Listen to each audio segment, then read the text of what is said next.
รรยากาศตอนเช้าเย็นเพิ่นลำต้มคือเก่า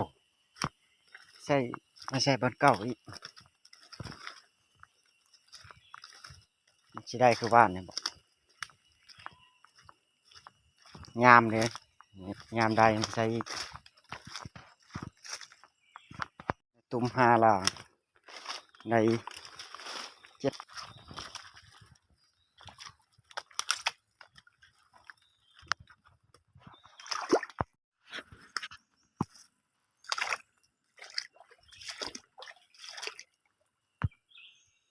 หมกพอดน้ำคุณแทะ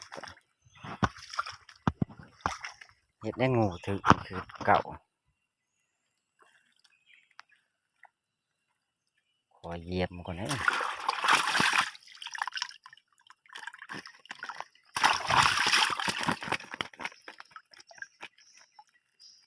เล็กโต3 ตัวปลากังเลย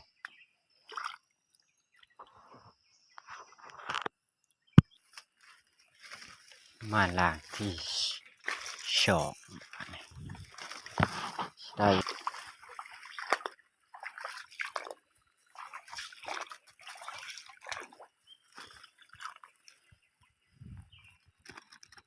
จับไม้แล้ว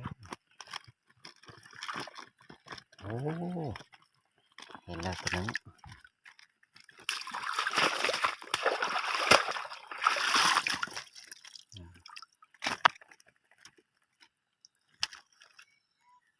2 ตัวบลายอยู่ได้2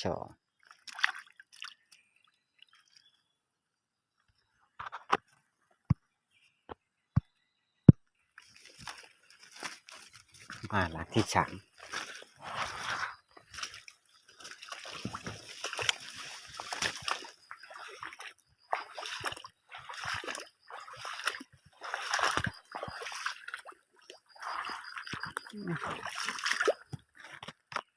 ถึงบ่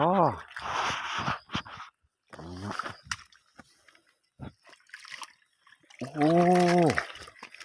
ยากเลยจับโต2 ตัวกับกระปูแดง2 ตัว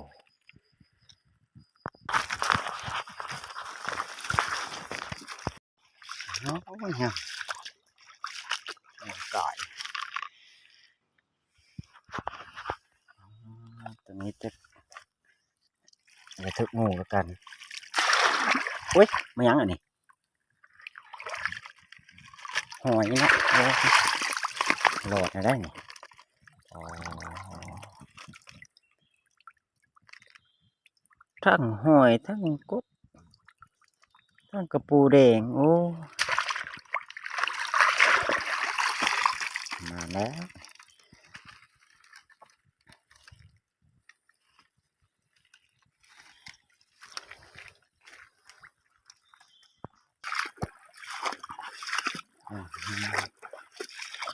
ถึกนะ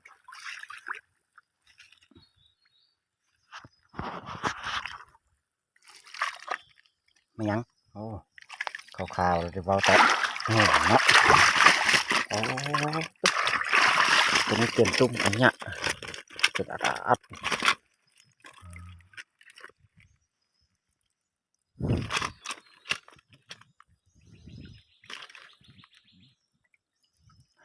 5 ตัวลายก็หมูได้5เว้ย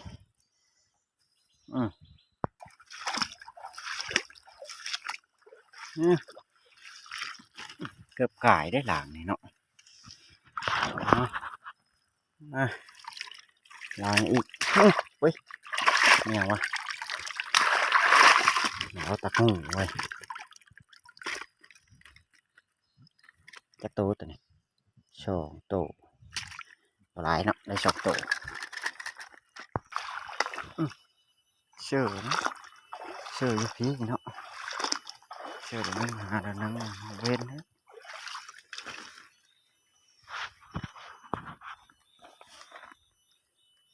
เริ่มเนาะ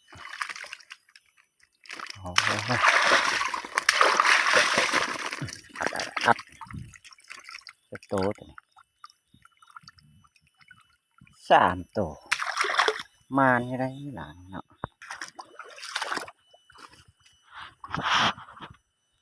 จะเอโอ้ยที่เดินสุดตา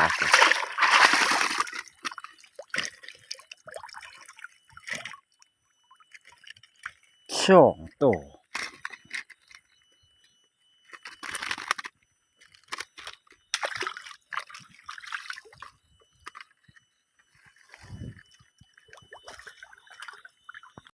บ่เอาหูเนาะ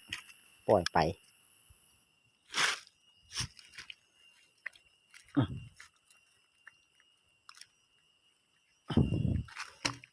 เอาไปดู